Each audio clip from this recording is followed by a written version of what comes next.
Kia ora everyone, no mai, haere mai. Welcome to Creativity, Clarity and Courtesy, a beginner's guide to platform and funder liaison, also known as the 3 C's. This is a SPADA masterclass for new and emerging television producers. So if that's not what you were expecting, you can leave now. You can walk out of your room. I won't even know that you've gone, unlike a live event. This is the first in a series of SPADA masterclasses, which we're doing this year and into next year, because as you all know, we're not doing the SPADA conference that we normally do towards the end of the year. The format for the session is that I'll do a kind of a formal address, talk, speechy bit. I will be reading from notes, so there's the disadvantage of that you'll see me reading, but the advantage of that is that the notes will be available afterwards on the SPADA website. To break up my voice a bit though, I will be joined by a group of special guest stars who will come in at strategic places during my main address, and then we'll do a panel discussion, and then we'll answer your questions at the end. So before I get going, I would like to introduce my panel. From the world of commissioning, I have Kay Ellmers from RNZ. Welcome, Kay. Where are you coming to us from tonight? Oh, kia ora koutou. Thanks, Irene. I'm in my whare in Mount Albert in Auckland. And we'll look forward to hearing more from Kay. And we've got Tony Manson, who is now ex-TVNZ commissioning. Welcome, Tony. Thank you, Irene. Kia ora. Ex sounds so severe, but yes. Yes. How many separated. How many years? After 16 years. I went there thinking I'd be there for a couple to learn what it was like on the other side of the desk, and then that happened. Yeah. Well, and like myself, Kay and Tony have worked on both sides of the fence, which I think is helpful for tonight. And in fact, I think, Tony, you will be doing some freelance executive producing in your new life. So you've got a kind of a double perspective on what we're talking about tonight. Also from the producing world, we have Julian Arahanga from Awa Films. Kia ora, Julian. Kia ora koutou. Where are you joining us from this evening?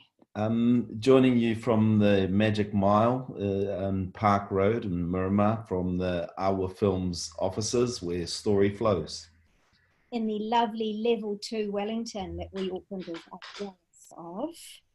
And who have I left out? The wonderful Alice Shearman from the Writers Guild, Executive Director of the Writers Guild. Hello, Alice. Kia ora koutou. I'm coming from Te Aratū South in Tamaki Makaurau at level 3. You're in my house. Welcome.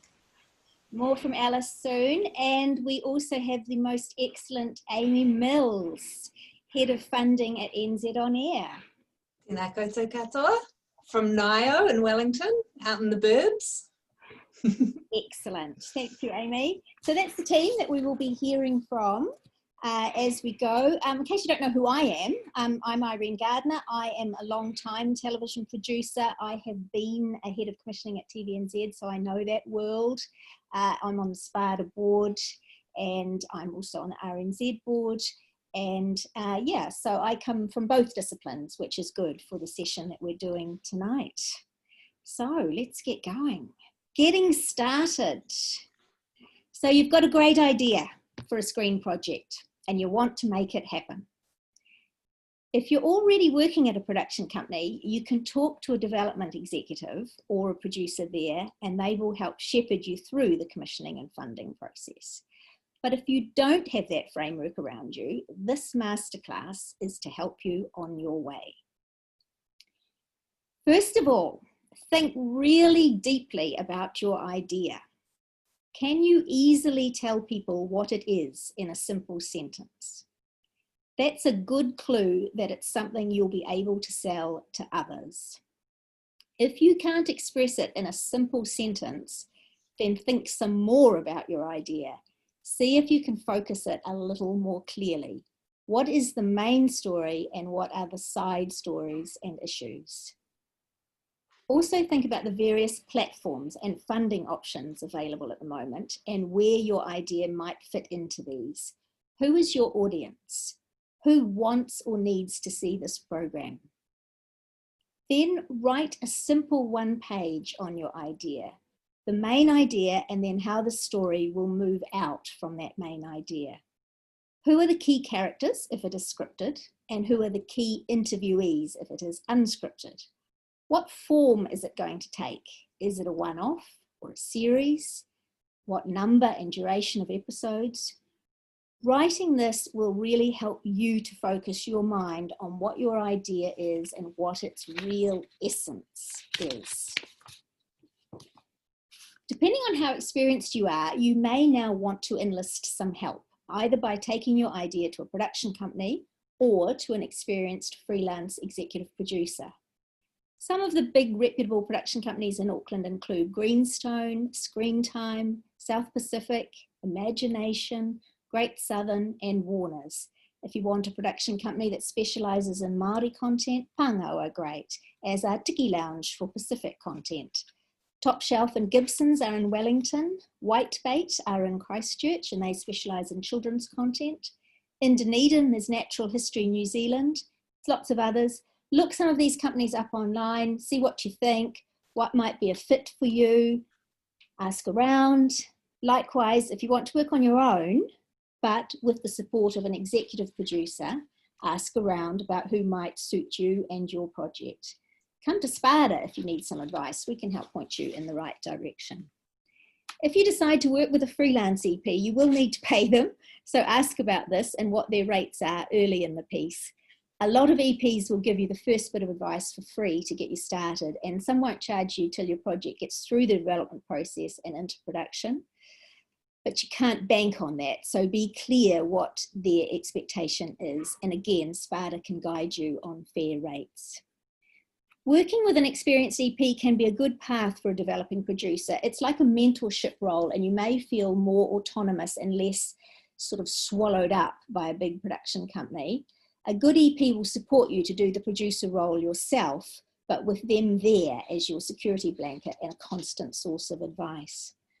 On the other hand, if you think you might prefer the might of a big production company behind you, perhaps one with international connections, this can also be an appealing and good option.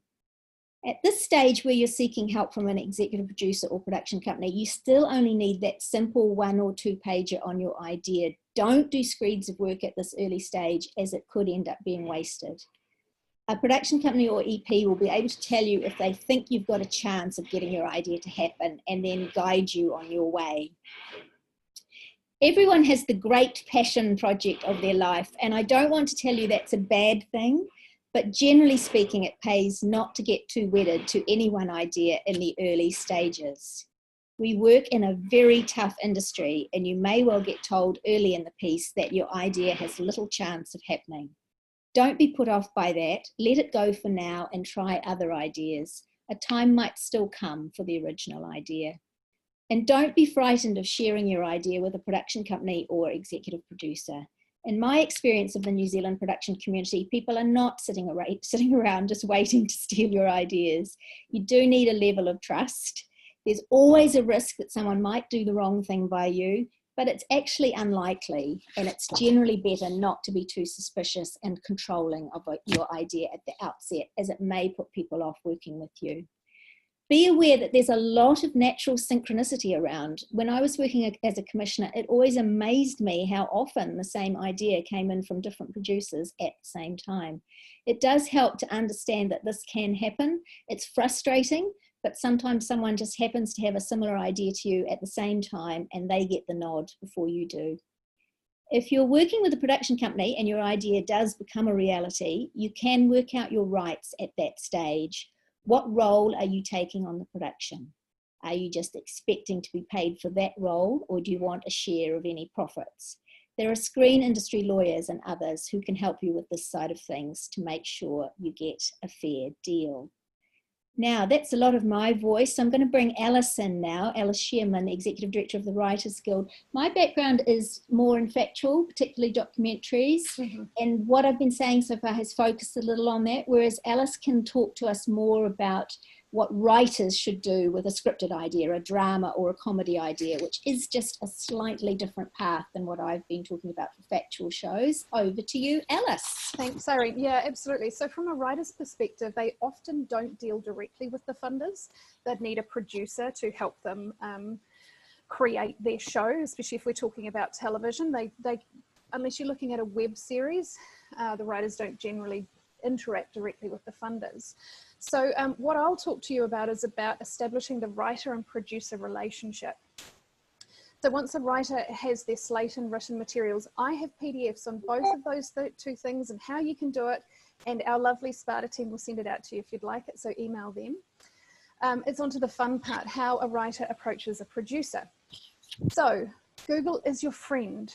If I see one more person asking on Facebook for a thing and it's on the Google, we might have some problems. So do a Google search for producers and production companies that are making the type of work that best fits your work as a writer. Funding rounds are a really good place to start. So look at the established companies who are receiving funding, the producers, independent producers that are receiving funding from New Zealand On Air and Film Commission. Make a list and start approaching. Now this is where I introduce a method that I've developed over the centuries. I'm very old. It's remarkably simple and it works. It really does. Honestly, I've been doing this for a while. It's called the approach to approach. So it's as simple as the writer asking a producer how they would like to be approached and how they would like to receive the writer's materials. Generally, it's first by email. I don't recommend social media as a first approach, mostly because most producers, excuse me, in production companies actually have someone who manage their social media pages for them, and they might just bounce you.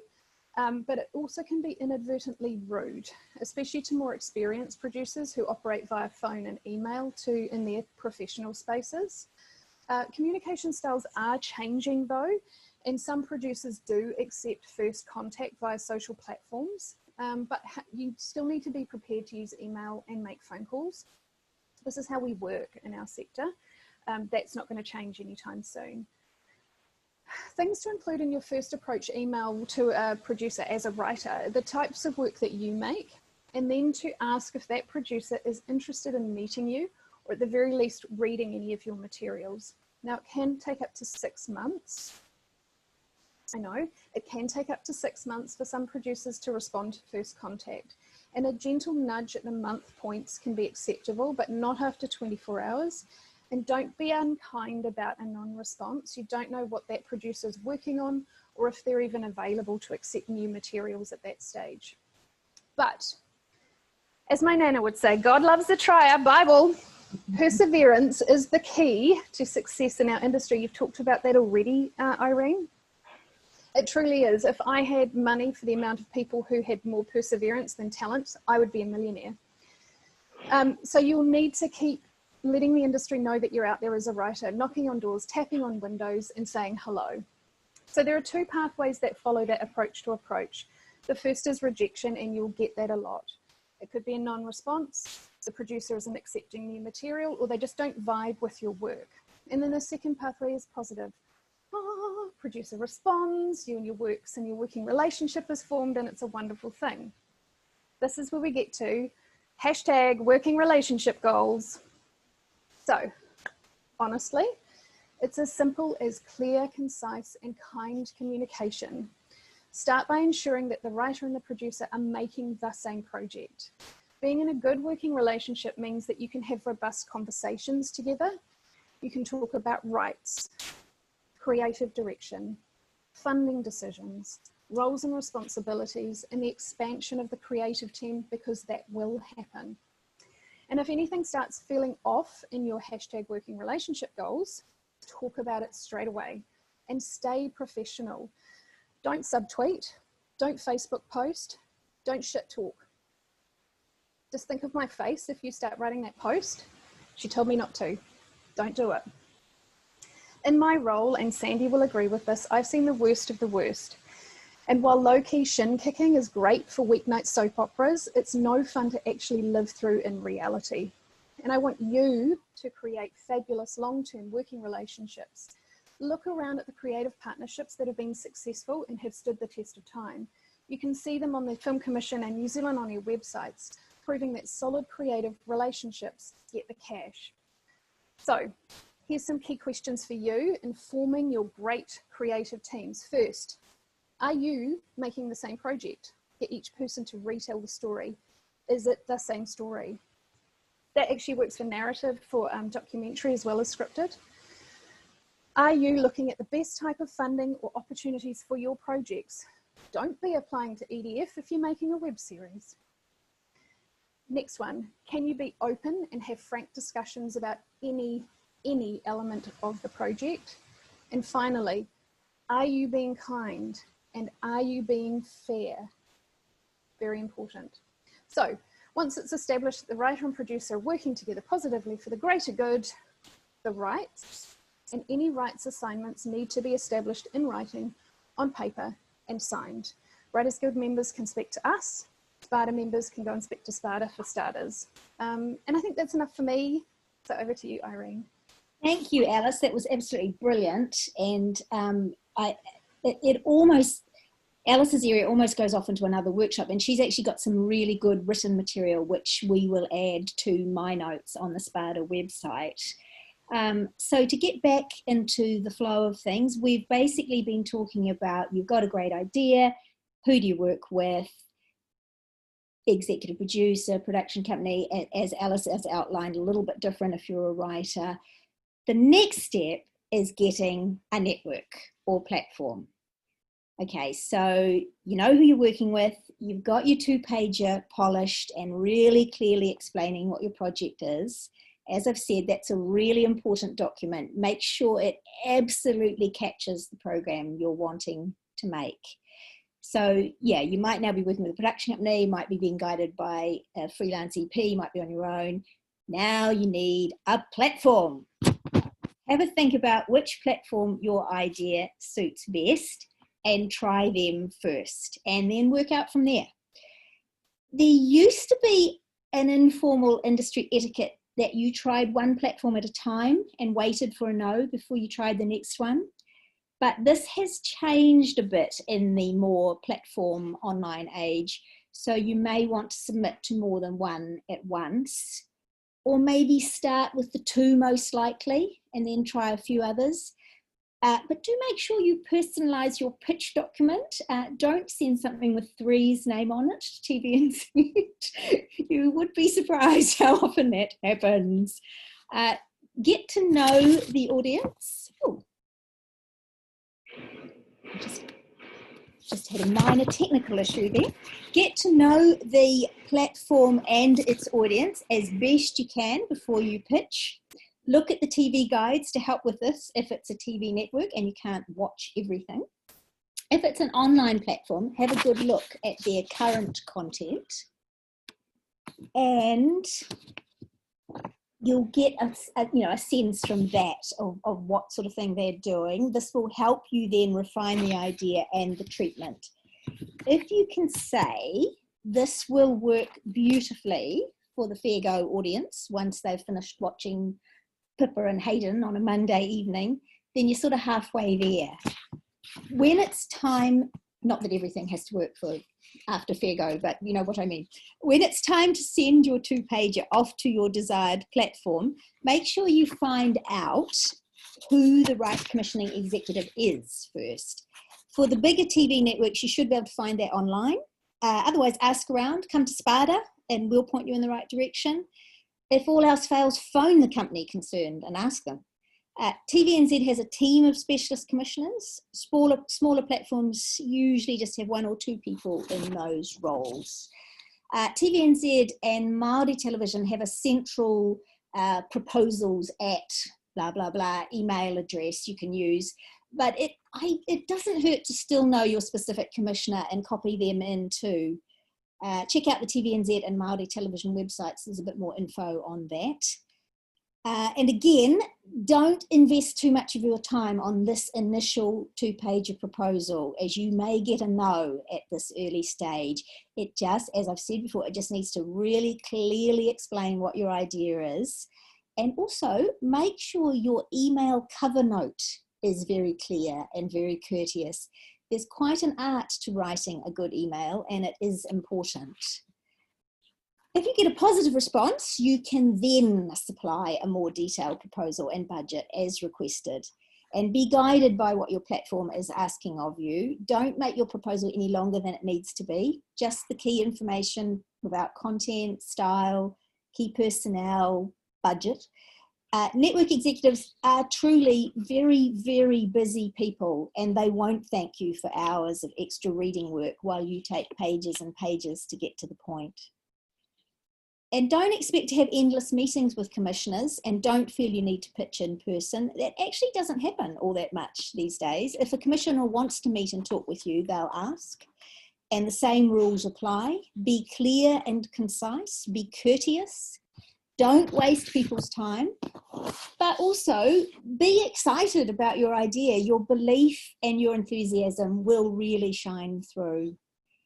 Once you've submitted your idea, keep track of it and its progress through the system, but don't over-nag. As Alice said, you know, not 24 hours later. A busy network executive won't thank you for emailing or phoning them every day to check where things are at, but do check in from time to time to keep things alive. Don't just send it in and forget about it. Your platform commissioner is your client, your customer. And as the old saying goes, the customer is always right.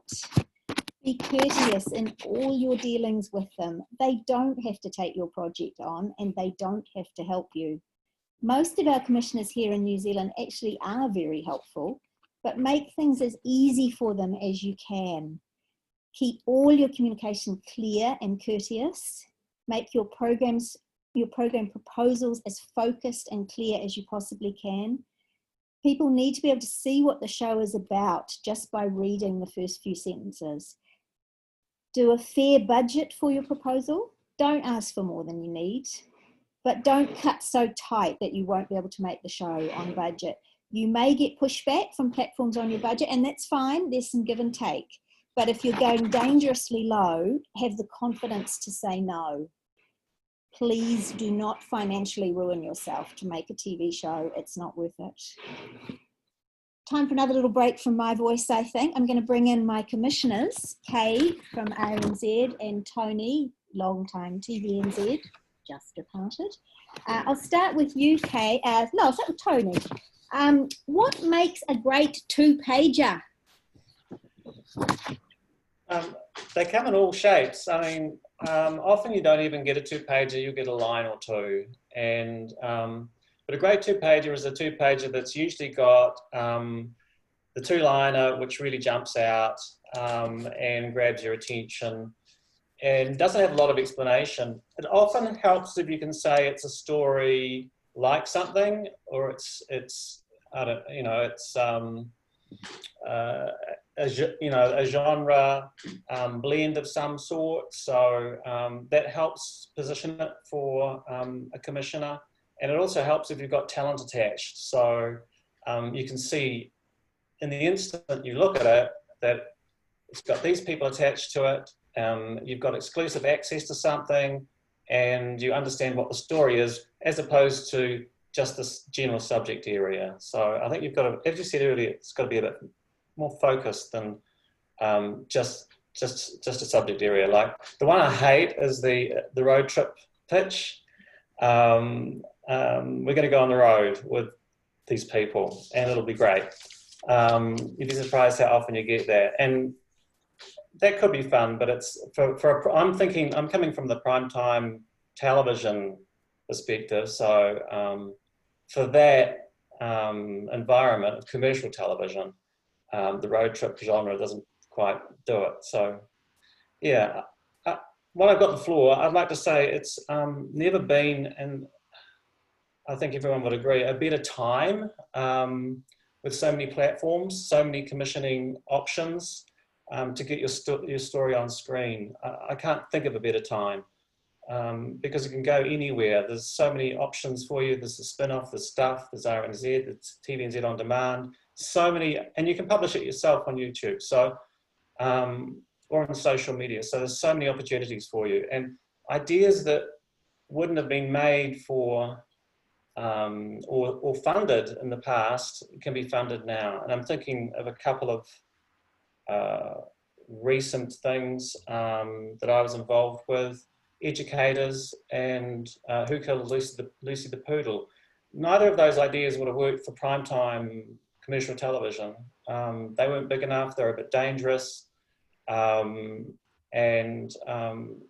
they suited a different platform. So as you said earlier, Irene, it's a lot about getting the platform right. And Kent Briggs came in with the idea for Who Killed Lucy the Poodle, and he's not a producer, so that's kind of important to talk about.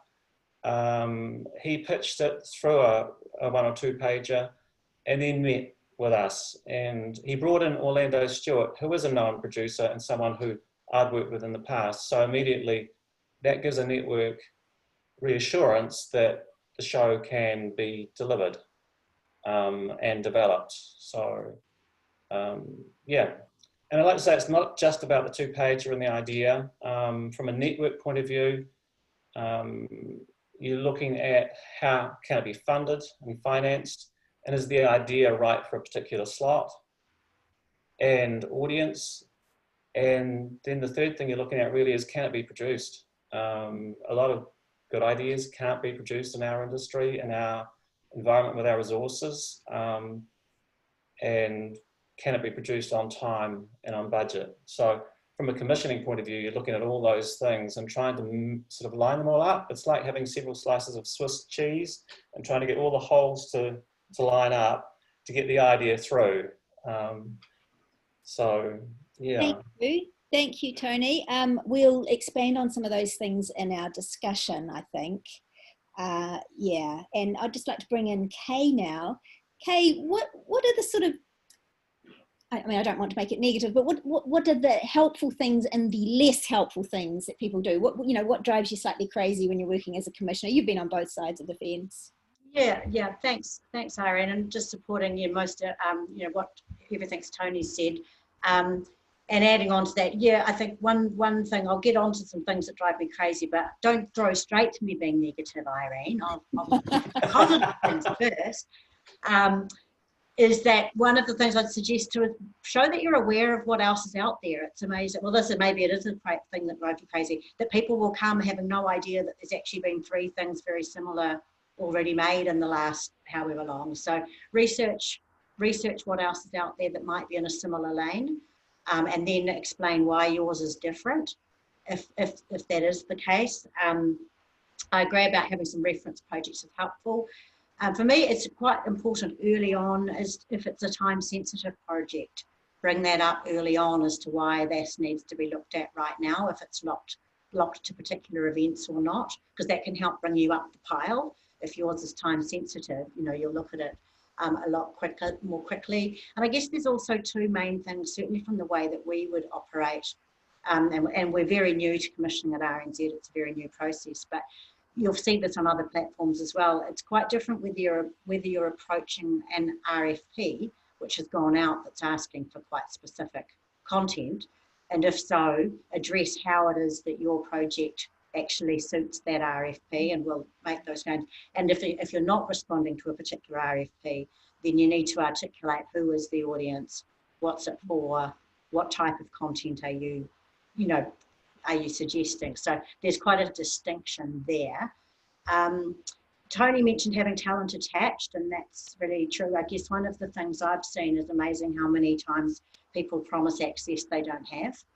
So, not saying that all of your access to all of your relevant talent necessarily is sorted at the 2-page pitch. That might be the point of that you need to go into the next development stage, that you might want to find out that there's even a notion of an interest in your idea, and then establish you've got it. But be clear early on. Do you have that access yet or not? Or is that something that you still need to get? Because I do find that does drive me crazy when they're promising they've got this person, that person, and then as it turns out, they might have been quite central to it, and it turns out they didn't actually have access to those particular people. Over-promising, partly sort of in that same line of the access, or being like totally unrealistic pictures is annoying when you straight away can see through that there's just no way for the budget that's being suggested that could possibly happen. A biggie for me is who's making it and having the right team for the right project. So evidencing why, when you talk about that key personnel, why that team are the right people to be telling that story. And that might be about access, it might be just about cultural competency to be telling that project, all sorts of things. It's quite helpful to say, why is your team the right team for that particular thing? And yeah, being oblivious to the landscape, Irene, for me is probably what is quite frustrating. And it is a very dynamic landscape and it's difficult, and there are a lot of platforms. And one thing I'd add about that, particularly from an RNZ perspective, is we're much more frequently also now seeing we've got multiple platforms involved on the same project. So, you know, you're having a bigger dance, as you say, who you approach first and who's going to be primary and who might be able to come on as secondary. And those things do need to be thought about quite early on. Yeah, and then just all what you said, Irene. You know? Can I chime in here, Kay, for a moment? Just want to cycle back on what Irene mentioned about the synchronicity of ideas, and how quite often we will get, or commissioners will get, a number of ideas that are quite similar, and it is often that match of talent and capacity is what I think of it, the people who can deliver it coming together. And a good example for people is if they know of the series Casketeers. At TVNZ, we've been pitched a number of funeral home or funeral director stories, obs docs over the years. And I can't speak to this directly because it was pitched into my colleague of the time, Kath Graham. But when it came in with Francis Tiffany attached, who's a natural born entertainer, and that extra cultural layer that was offered through the Māori and Pacifica perspective for their funerals, suddenly it was something that had to be done, and it stood out. So it had a real reason to be, other than here's another one about funeral directors. So it's about what it comes with. And I'd also like to point out, don't be discouraged if your idea gets turned down, because networks and platforms turn down a lot of really good ideas. It's just the ideas are not right for them, or there's not a way of finding the funding right now. So yeah, you might need to shop around, as Irene has suggested. That's a really important point, and I'll actually come to a bit more of that later on. I shall continue on, and we'll come back to Kay and Tony when we hit the panel discussion. We have a secret person on the session tonight, which is the wonderful Ness from SPADA, who is helping us. And she just messaged me saying, "You're rustling your paper on the microphone." So apologies if I have been rustling my paper on the microphone. I also have incredibly noisy roadworks, which some of you may be hearing up the road, but I'm hoping you're not hearing that. Anyway, getting back to the talk, you've got an idea, you've found someone to work with, we've done finding a platform. Now we're moving on to getting a funder. Now, platforms do sometimes fund commercially appealing TV ideas from their own pockets, don't forget that, or with the support of corporate sponsors. Historically, TVNZ has actually done quite a lot of that, and Free has funded some of its own shows too. This may reduce a little now with the strain COVID-19 has put on network advertising revenue, but it's still a possible avenue for funding of your project if it's something very broad appeal, very commercial in nature. But if your project is something with more of a public good focus that meets NZ On Air and Te Mangai Pao's criteria, you will now be at the step of the process where you need to seek their funding. Continue your courtesy and clarity through the funding process. NZOA and TMP have online submission processes, in effect like a portal on their website where you input your proposals electronically. Get familiar with these in advance of deadline day. Make sure you are registered. make sure you have everything ready and prepared that you need to submit. NZOA and TMP staff are also generally very helpful people, but don't overburden them with silly questions that you can find out yourself by looking around online or asking others. You can find the dates for NZOA and TMP rounds on their websites, but it's also important to remember that platforms have their own pitching deadlines. So you may think you have plenty of time till the NZOA or TMP deadline, but in fact, the network may have decided which proposals it is backing well in advance of that. That information is also on the network deadlines, is usually available either on their website, or you can just email and ask a commissioner in advance of each funding round. If a project doesn't get funding, you can ask why, but do that in a positive and polite and constructive way, and you'll likely get a positive and polite and constructive reply. Get abusive and you won't. It's really old-fashioned advice, and I've said it over and over again, but it is amazing where please and thank you will get you.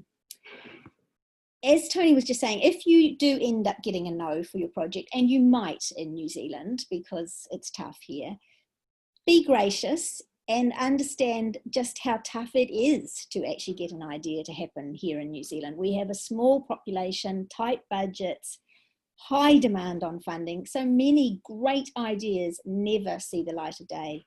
And don't assume your idea is no good just because it didn't get through, or that the broadcasters and funders are crazy and have lost their minds. It might just not be your idea's time. Put it away for a while, see how you feel about it 6 months later. Might be worth trying again. And at this point, I think we should hear from someone who knows all about funding, from NZ On Air, our head of funding at NZ On Air, Amie Mills. Come in, Amie. Thank you, Irene. And thank you to Ness and Irene for organising this session. I think it's brilliant, and I'm very grateful that we can be a part. And I love that we're kind of going down right into the heart of the basics, because I still furiously take notes when we sit in on sessions like this, because I feel like I learn as we go. So thank you for that. I thought actually the points made by Kay and Tony and Irene, you mentioned this as well, that piece around research is a really good one. And I feel like if you are interested in trying to access NZ On Air funding, one of the best places to start if we're really new to you, and actually even if we're not, is to go to the watch and listen page of our website. It's updated weekly with all the new releases of the content that gets funded, and it's beautifully organised in terms of genres and sort of belts of content, whether that's drama or current affairs or fresh new content that's come out. And I feel like that is a really, really good shortcut to fast understanding the breadth and the kinds of content that NZ On Air funds. And you'll kind of understand as well. And I think to that point you made earlier, Irene, about finding, if you are an emerging producer and you want to try and find a production company that you feel an affinity with, finding the content first and then working backwards from there is actually probably a really great, and it's a lovely experience to get to watch all the amazing local content. So that's a really useful starting point. And then beyond that, the website has an enormous amount of resources on it. It's sometimes a little bit difficult to navigate. We're always at the other end of the phone if people need to sort of have a human talk them through. But if you do go to pages like you sort of land on it, it's got all the funding dates up top. It's got resources for producers once you're funded. And there's even kind of content that talks you through the funding process, like have you read the New Zealand Media Fund strategy, which is the kind of underpinning document for NZ On Air. There's all that kind of stuff. So I'd really highly recommend everyone, if you're not familiar with it, that's a very useful place to start. There's 5 funding rounds a year. We're actually looking to explore whether we might officially go down to 4 funding rounds a year. So we're just in conversation with the sector around that. But again, to Irene's point, I do think that's almost one of the very basic tenets as well, as look at the date and then contact the platforms or production companies you're interested in as far as possible out from that deadline date as you can. I know some of the networks sometimes work 2 months out, if not longer, to pull together a slate of what they're going to submit. They're very strategic about how many projects they'll bring to New Zealand On Air. So you really got to be in early while they're making those decisions their side. I think talking to the platforms as well, we try and do a job at NZ On Air where we're in kind of constant conversation with the platforms and the networks to try and talk about the upcoming rounds, even before we publish the guidelines. So what types of content we're likely to be looking for, that the level of funding we might allocate. So that sort of helps us if we can do that top piece and talk to the platforms, and then the platforms themselves and the networks can then talk to the producers. That's quite a helpful kind of waterfall approach. So that's always a good thing as well, to touch base with the platforms and ask them what information they have and the latest conversations they've had. The other thing I would direct people towards just quickly is there's 9 investment principles that NZ On Air that is the kind of foundational criteria that we look at as we're assessing all the applications in the round. I've sent Ness and Irene the link to that to share on if you're not familiar with those. But key ones that you'll see that when you have a look at them, that we talk about things like value for money. So the note about having a really good production manager on board, helping you with budgets. So all that's clear. When we're assessing, we're looking at comparable projects. How much did they cost? Why might this one be different? So we do dive into that level of detail. The no duplication one's huge. So really do your research, to Kay's point, see what else is in the same lane and be clear about why you're different or not, because when there's so little putia and funding to go around, we're really clear about saying that's so similar to something else that's being funded, we simply can't prioritise it. It might be brilliant, but we just can't. And we do look at capability. So in terms of, will this be likely to be delivered? The beauty is often the platforms and the networks have done a lot of this filtering for us before it comes to us, but not always. So we are looking, if you're an emerging talent, we're looking at how much money you're trying to access. We're looking at who's around you as a wraparound to ensure that there'd be delivery of that. And then the only other thing I'll add before I hand back to you, Irene, would be to say that in terms of what NZ On Air is looking to achieve, I think it's very helpful to look at pieces of research we do every year, like the diversity report. And that's on our website, being able to see where NZ On Air is identifying gaps for us in terms of audiences we're both funding, but also we're reflecting on screen. I think if you can identify those issues and come to us with proposals that address some of the challenges we're trying to face, that's always going to rise to the top as well. So that's probably a good piece of research to look into as well. Thank you, Amie. That was brilliant. I feel like I'm cutting all of my wise guest stars off too soon, but we will be coming to the panel discussion soon. I just have one last piece of text from myself. Obviously, just to recap, we've gone through, you've got a great idea, you found someone to work with, then we went through, you've got to find a platform, and we went through, you've got to find a funder. But of course, it doesn't stop there. You've then got to get through production and post-production. You've got to make the show. So yeah, you've kind of in effect won the screen industry lottery, and you've got a commission and you've got your funding. And so yeah, now you have to make the production. There's a big road still ahead, and your platform is your client. Your platform is still your client. And if a builder was building you a house that you were paying for, you'd expect them to build you the house you wanted. And it is no different with a screen production. Your storytelling strength and creativity can shine through, but you still have to make the show that your platform and funder is expecting. So make sure you are really clear at the outset what is expected of you. You will also have to do legal contracts at the start of the process with both your platform and your funder. Your production company or EP should be able to guide you through this, as the contracts are reasonably standard. But you can also enlist the aid of a screen industry lawyer if you feel the need to. We have a screen industry lawyer on the SPADA board. One of my SPADA board colleagues, Mick Sinclair, works in that area, as does Karen Sowett. She's very experienced, and others. SPADA can help point you in the right direction there. And as you move past contracting and into production, make sure you keep your platform and funder informed as you progress. There are specific formal producer reports required at certain stages along the way. But keep people informally abreast of what you're doing as well. Check in now and then at key stages and let people know of any issues and changes. Again, clear communication and courtesy will stand you in good stead. If there are differences of opinion, talk them through calmly. Your commissioner might change their mind, they might not. Be prepared to compromise. Find a solution that works for both of you. listen to what your commissioner is saying and what their need is. You might not be able to solve it in the way they're suggesting, but you might be able to solve it in a different way. So just work through things, you know, patiently, compromise, be pragmatic. Same thing at editing approval time. It can be very frustrating when you are happy with your edit and the network wants changes, but that's their right. Keep a cool head. Getting angry with them won't help you. If they're asking for something you don't think will work, explain why. Again, find a middle ground that works for both of you. Let some things go. Diplomacy, pragmatism help you. Make sure you've left enough editing time and money for network changes so there are no last minute budget blowouts. Commissioners should know their audiences best. So in most cases, when they are assessing your idea or looking at the fine cut in the edit suite, they're asking for changes not just for the sake of it, but to make the idea and the program best fit the platform and the time slot.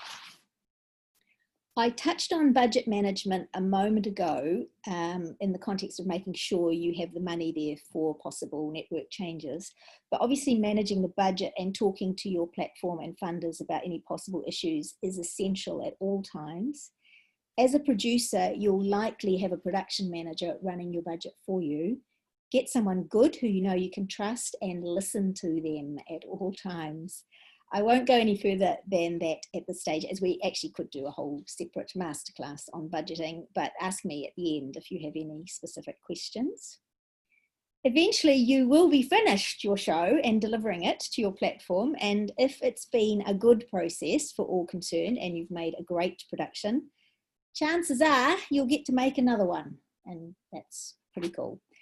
I have talked a lot here about the importance of courtesy in your dealings with networks and funders. But of course, this does go both ways.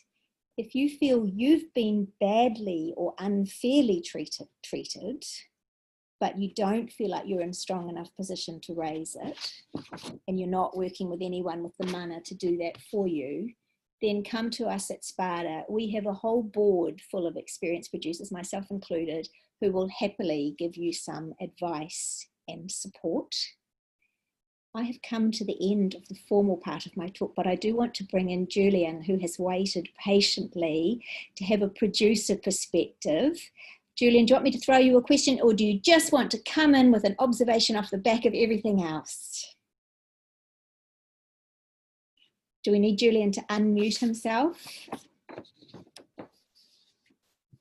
Kia ora, Irene. Kia ora koutou. No, I think I could probably just talk to a couple of things off the back of all of the good kōrero that's gone before me. And yeah, I know that you've touched on it a lot, Irene, but you know, this industry, like most industries in the world, is all about relationships.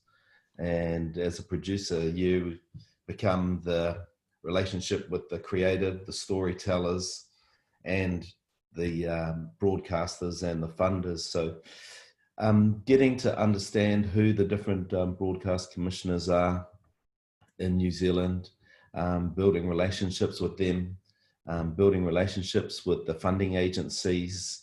And it doesn't happen overnight, you know, but by attending industry events, introducing yourself, always keeping a professional manner about all of your engagement with everybody. You know, it is really, really key. Although it's been said quite a lot tonight, just keeping up those relationships.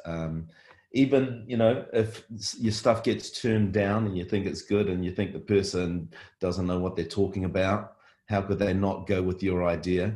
I actually have got, you know, folders of ideas, it might be like 40 or 50 ideas deep, that, you know, I can still go back to them at some stage and know, well, yeah, that was a good idea, but those guys had no vision. So, but then, like, sometimes we will, a funding round will come and we'll put in we'll put a lot of effort into, you know, doing some nice pitch work.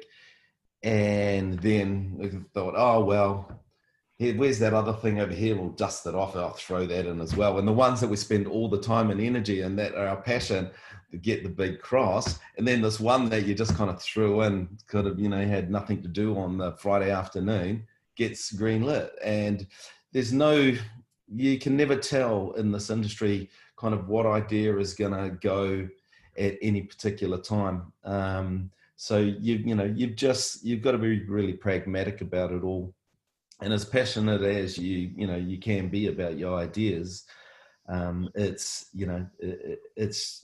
in some ways it's a bit of a lucky dip. But going back to relationships, if you are starting to build those relationships with your commissioners and your creative teams, then people can help you develop the idea along the way. And, the commissioners and stuff, they can have, some good points that you might not have thought of, and then you can further develop the idea. I generally, as a kind of my own thing, I don't know whether it's vanity, but I don't like to scribble ideas on a napkin and say, hey, how do you think, how's that one? Because that's never really worked for me. What has worked is actually working the ideas up quite a lot before I even share them, just so that when I'm talking with someone and they're asking you questions, I need to have thought about a lot of the things that people are going to ask you about or query about. So generally we will kind of road test ideas quite thoroughly, and then even when we present them, we dress them up a bit, because from the first word to the first image or that impression that you make, I think for me personally it is quite important and can evoke the feeling or the thought with the reader that lures them in straight away. So that's just a personal thing of mine. I guess, one thing I was thinking about for young producers is like, also have some thought about how big you want to be. This is a tough game, and it shouldn't be underestimated. And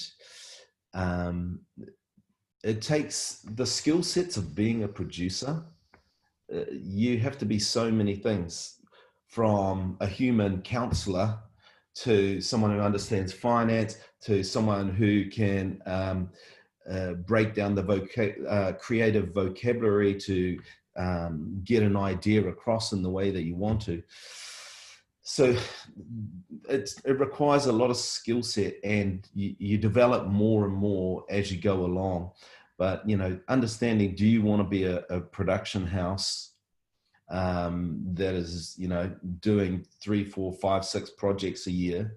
Or do you want to work from your home and do 1 project a year and working with a bigger company and that type of thing? So understanding, having some idea about, where you want to be in your future, I think that's quite important. I definitely suggest that for your first 1, 2, 3 projects, yes, you are working alongside other people who can actually open doors, can give you great advice for the myriad of issues that come along. So, again, building those relationships with people who can help you, take your ideas to a place where they can get commissioned and then funded is, really sound advice that you've already talked about, Irene. I've got a whole lot of other notes and stuff that I just wrote here, but I guess, one that sort of talks more to what Alice was talking about with writers and stuff, and working with writers, is like, have you actually got something to say, and what is your spin? What is your point of view?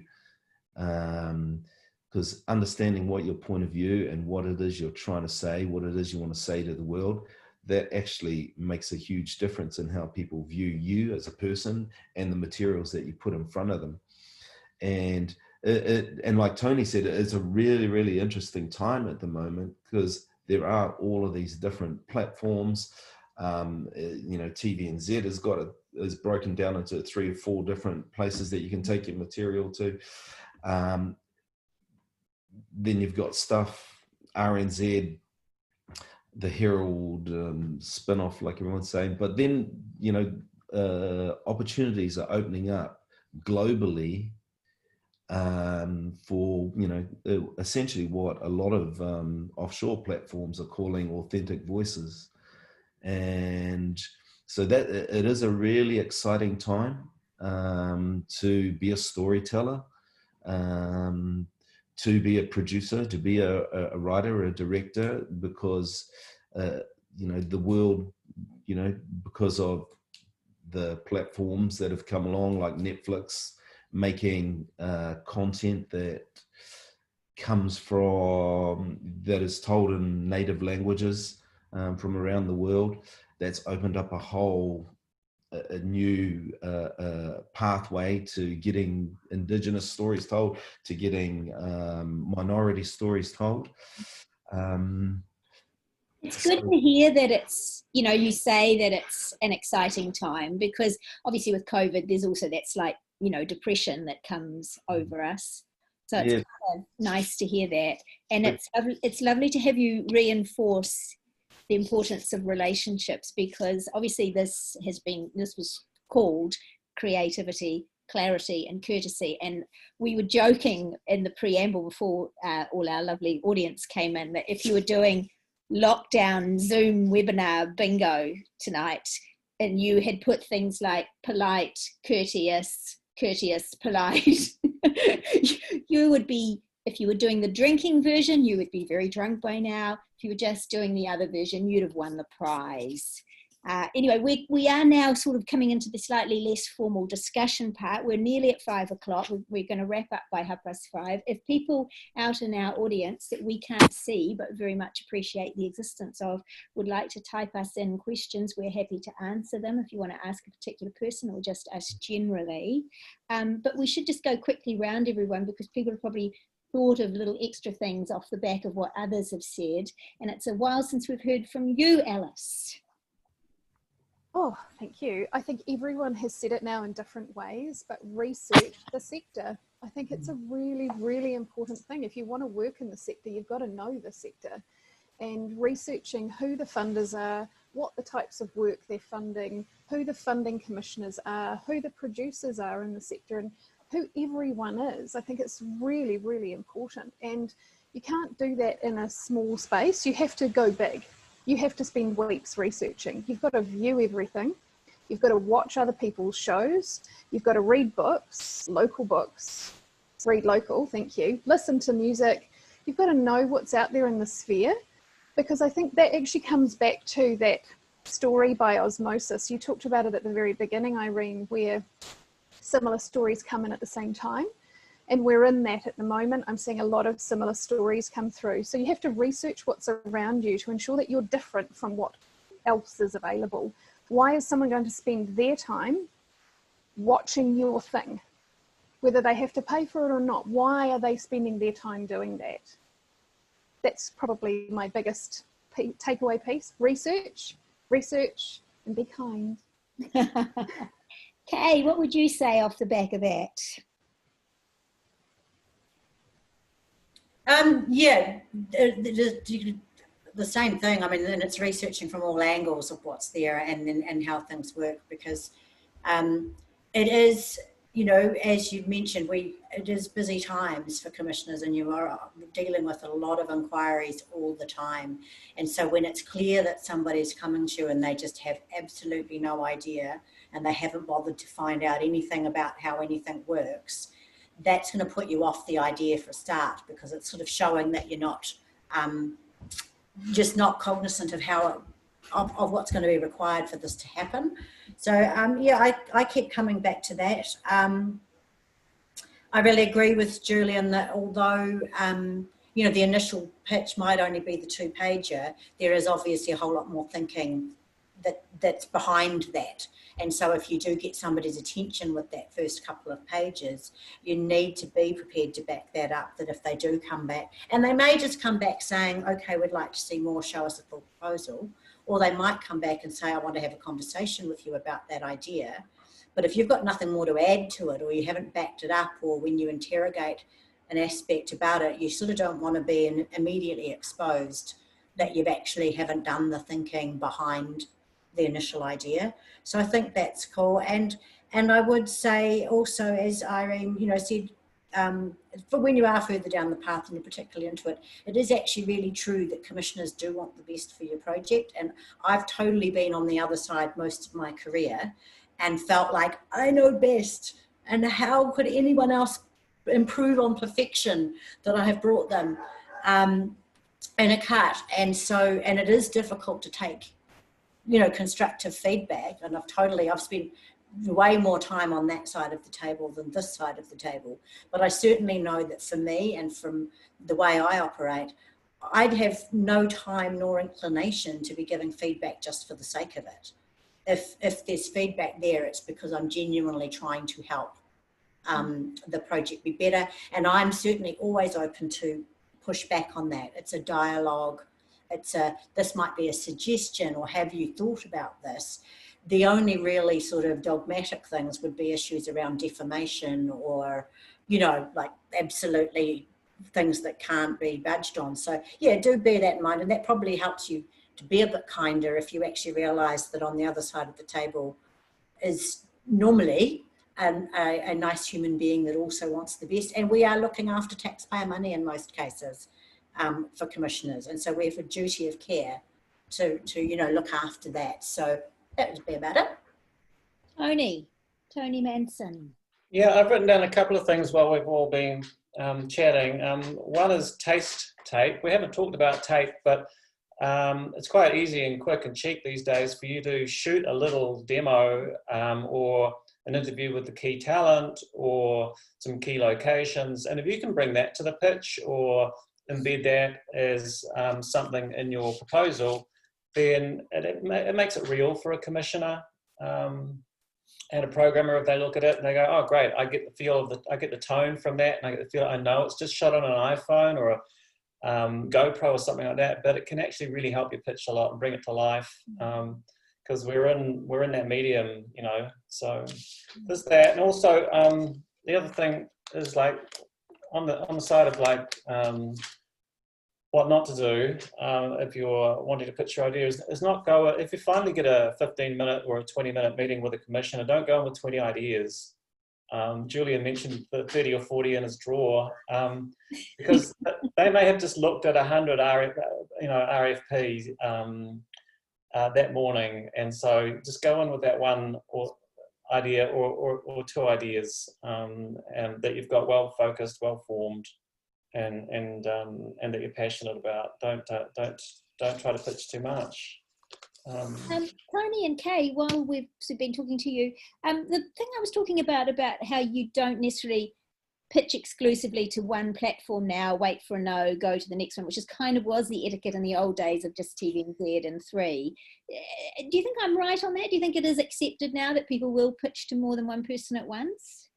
I think it is, but the mistake you could make is going, I've got this at RNZ, or I've got this at 3, so you've got to go with it, or I'm out the door and that's my next meeting. Because a network or platform generally don't like to feel they're being manipulated into making a hasty decision or pushing something to the top of the pile because they're in competition.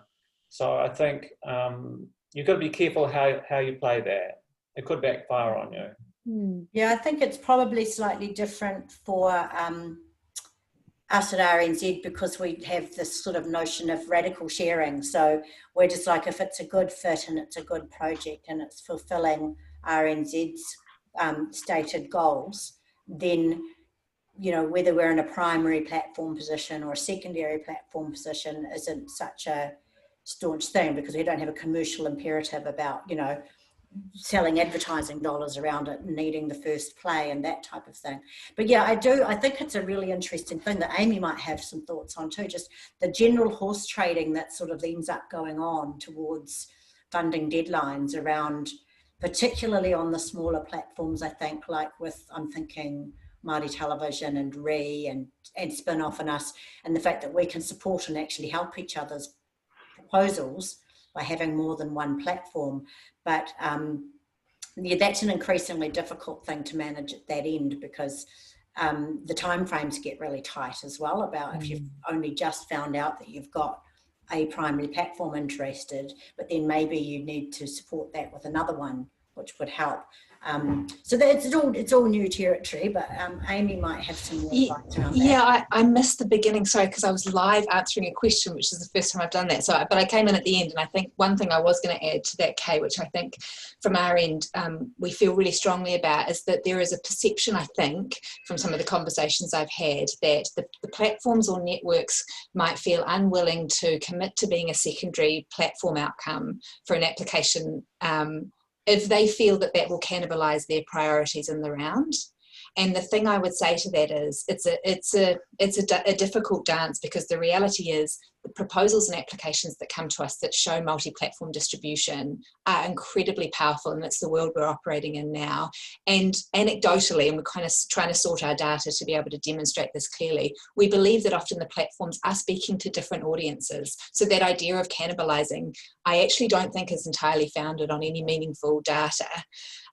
So we hoped to see more of that happening, and we're always incredibly open with the platforms to be able to have the conversation that says you're not being negatively disadvantaged of anything we're looking at. We're not gathering that as a quantum of the total number that you've got. If we see you attached to secondary platforms, we don't then go, oh, well, we don't need to give them these ones as a primary platform. That doesn't happen our side. So I think that's a piece that probably needs a little bit more conversation collectively across the sector.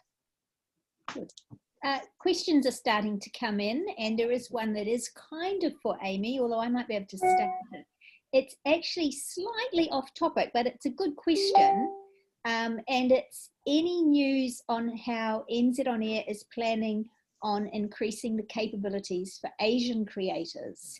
Now, that was the one I was live answering. Oh, you were live answering. Got distracted, yes. So that's from Wei Ling. So that was just to say that we're due for an update from the ministry this week. So we've been hounding them. So when I spoke at the WIFT event in Auckland and Wellington about 3 weeks ago, we mentioned that there's a really fantastic opportunity of additional COVID recovery or relief funding that we've received, which is $2 million across this year and next year, so $1 million across each financial year, to help with capability funding for the sector, so boosting technical and business capability for the sector. And we have put a proposal to MCH, one pillar of which is saying we need to address the really stark diversity stats that we're seeing around the lack of pathways and ability for Asian New Zealand creatives to come through and create content and develop it. And so one of the initiatives that we've proposed is to address that, which is what Wei Ling is mentioning here.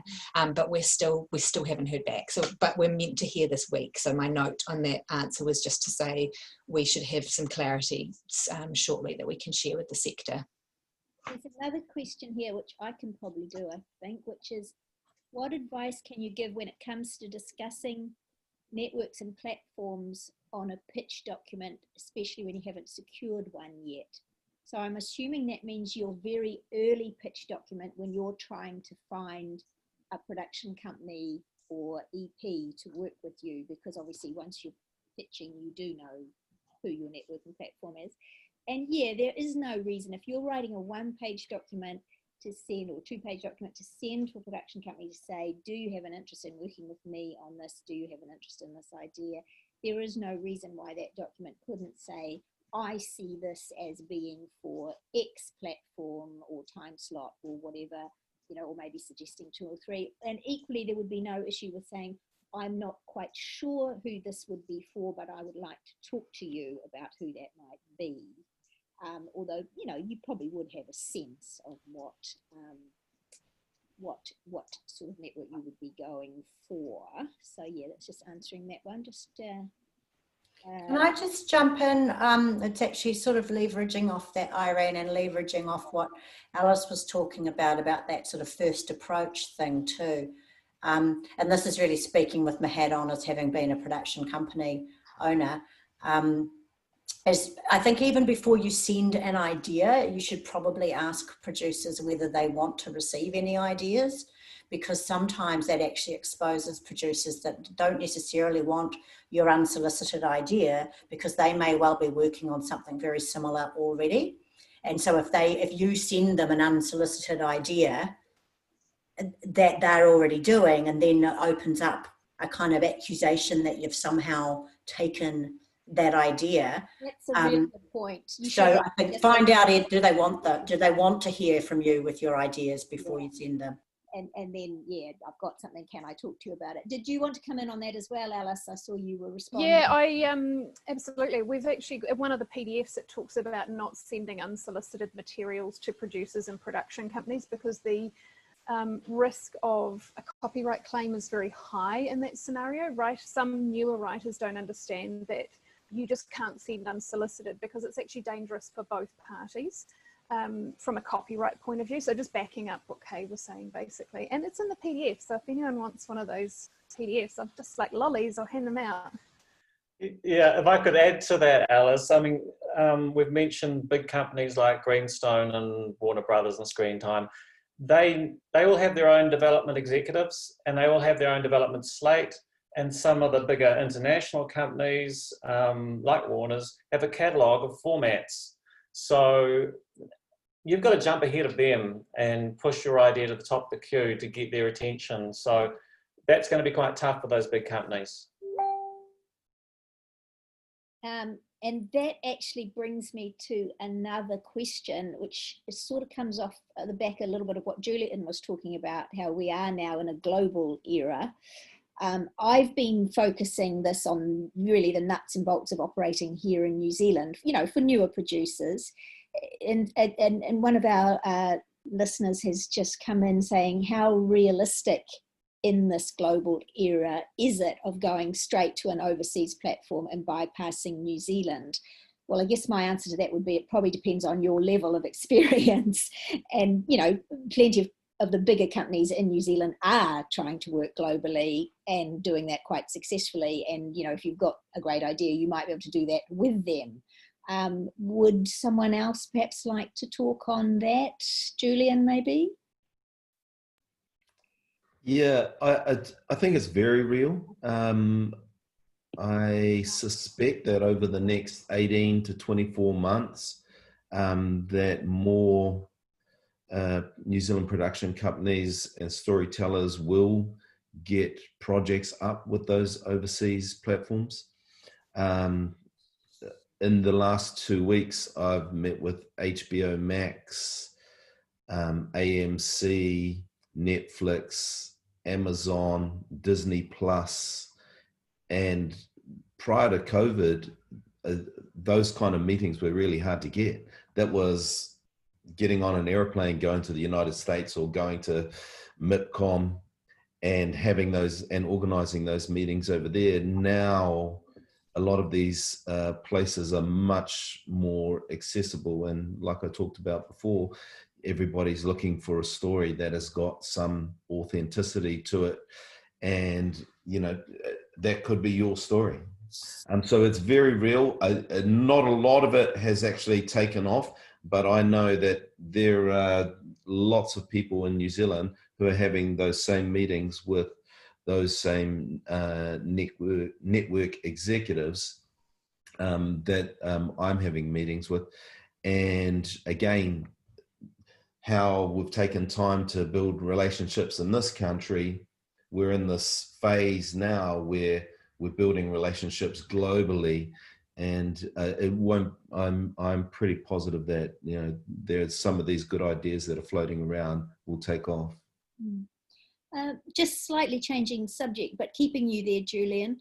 Would you have any advice on, I guess, what you would call holding on to your own creative vision, but also delivering what is required of you. I talked a bit about, you know, really make sure you know at the outset what you are making for whoever you're making it for. And yeah, one of our listeners has just asked a question about, yeah, how do you keep your own vision but also give what's wanted? Can you think of an example or anything you've gone through that could answer that? Well, it's a collaborative business, this, and you're one person. Well, you know, speaking about filmmaking as opposed to television, there's a saying that says it's the art of compromise. And right from the very start, you need to start getting used to compromising in various ways your idea. But still, if you can maintain the heart of your idea and keep articulating that to your collaborators, that is the essence of our idea, and we can't, that's the thing that we can't stop, and then can't look back on, then, you know, then that is, you know, the best way that you can go forward, I guess. But, you know, there's always going to be compromises. People are pulling the idea this way and some people are pulling it this way. But, you know, when you look out there, there's lots of good ideas that have been made. So don't lose hope. That seems fair enough as advice. Don't lose hope. Never give up hope. Should we be talking about, we have touched on it, and there's been a couple of questions, but is the process different when it's an RFP, a formal request for proposals from a network? Kay, would you have anything to add there? I think it's just probably, I certainly know, as when I was a producer, I quite like having the dartboard to aim at, and knowing that there is a dartboard, and having some vision. So I think it is, and we're doing it at RNZ largely because we can only do a very small, limited number of projects, and there's a very specific mandate around the types of content that we're wanting to do to commission, which is often, you know, to complement and supplement the type of content that we're already creating internally. So for me, I think, you know, we've tried to be very clear. We've actually just released one that this particular, heading towards the next NZ On Air round, there's really only one sort of genre of content we're looking for. And if you don't already have it or want it, just email commissioning@rnz.co.nz. Maybe Ness, I don't know how to write that in. Maybe you could write it in, and you can get the RFP documents. But yeah, I think it is different because I'm just immediately going, show me right from the start of your pitch how it is that you're serving. If I've said I want a sandwich, don't come and bring me a bowl of pasta. You know, if I've already sort of said what I want, so tell me straight away if it's in response. This is, and when it's in that case, it's a fairly broad brief. But it's like, tell me straight away how your idea fits the brief that you're responding to. So in that respect, I think it is quite different. And can I just add quickly, because it probably is actually news-ish to some people on this Zoom, around RNZ calling for the independent production company to pitch concepts that will come into NZ On Air funding. It sort of was born out of the Innovation Fund initiative, which was a one-off, which happened last year.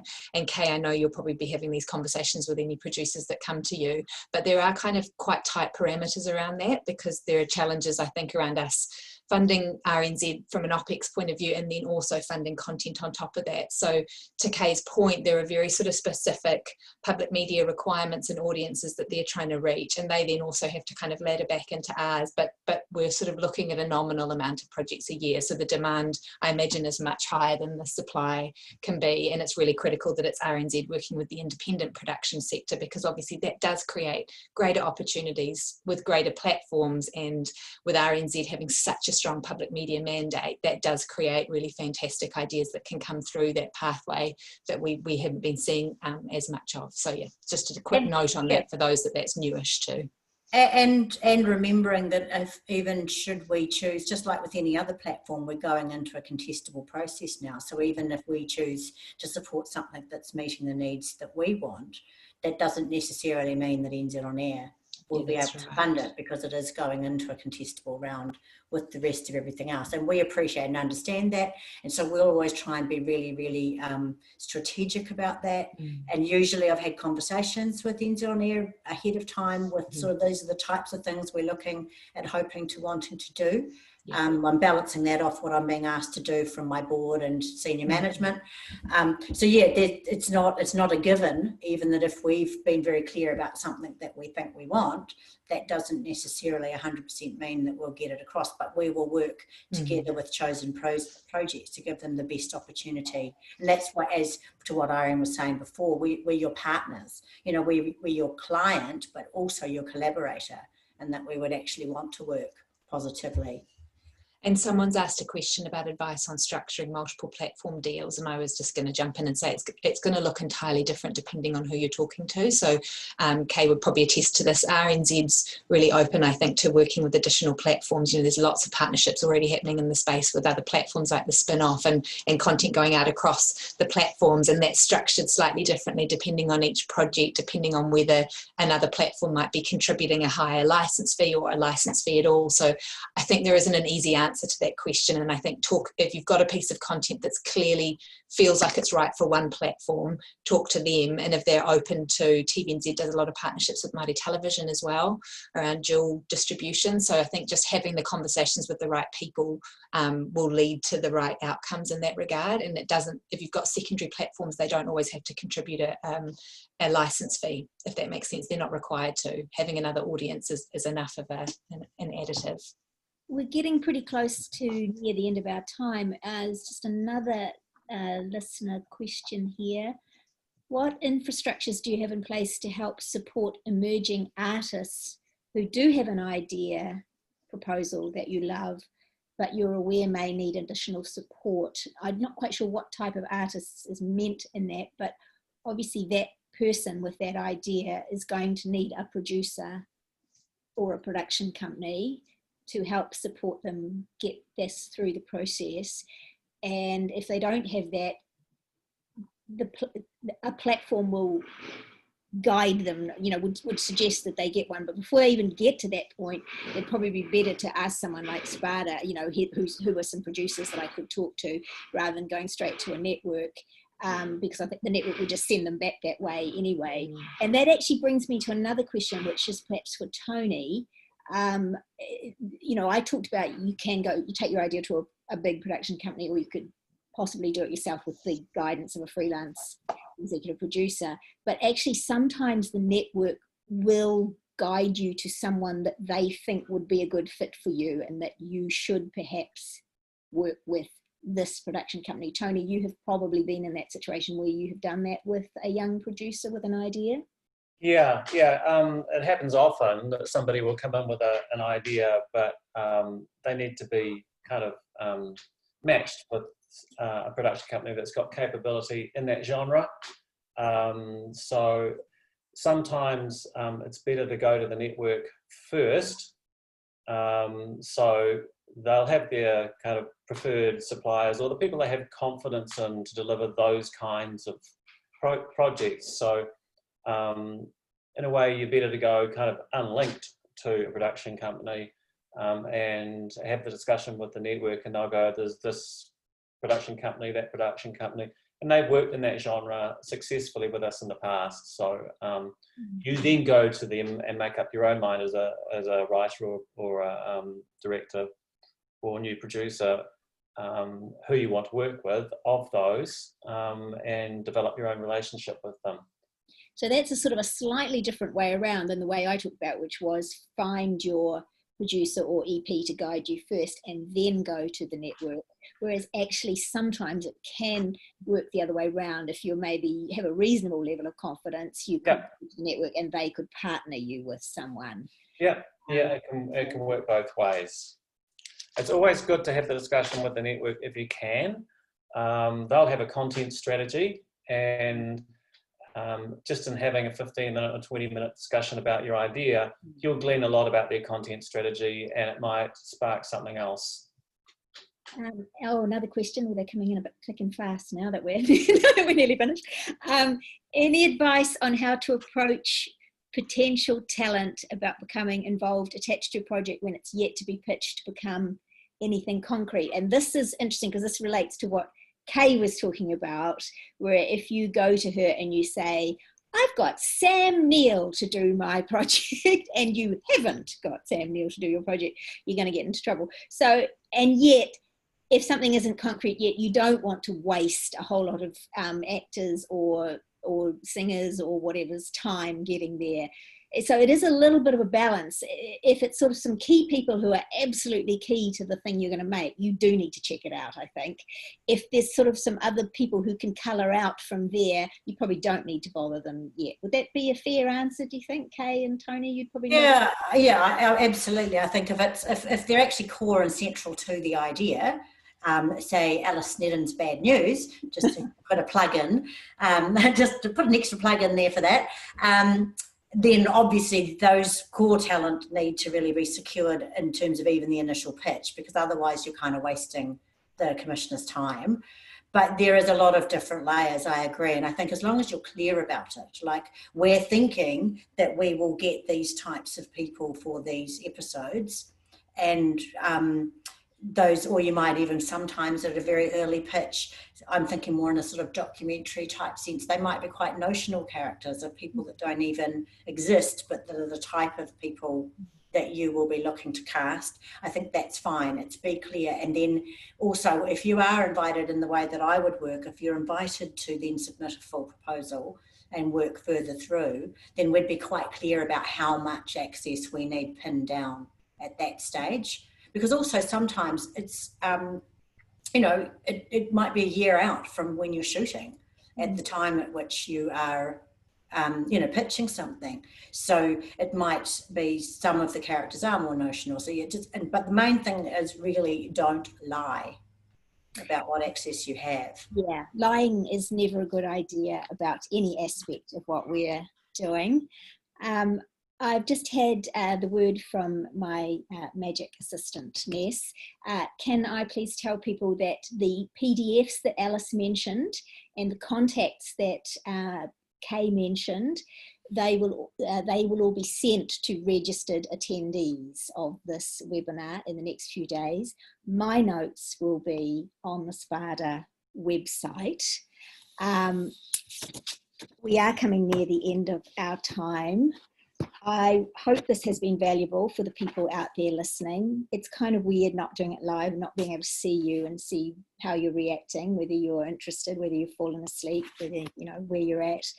I would just reiterate what I have said all through, creativity, clarity, courtesy, be a decent human being. I think you'll have seen from this, we've had two long time experienced commissioners, producer Alice from Rise Good, Amie from NZ. These are not awful people, these are people that it's easy to relate to and deal with. So just always bear that in mind.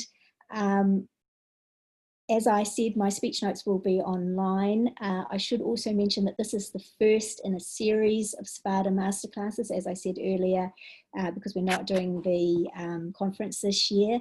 I can't say it definitely, but when I was talking on my Facebook about that I was doing this session, a commissioning colleague and friend of mine came to SPADA and said, oh, we've got a project that would be a really great case study as a partner for that.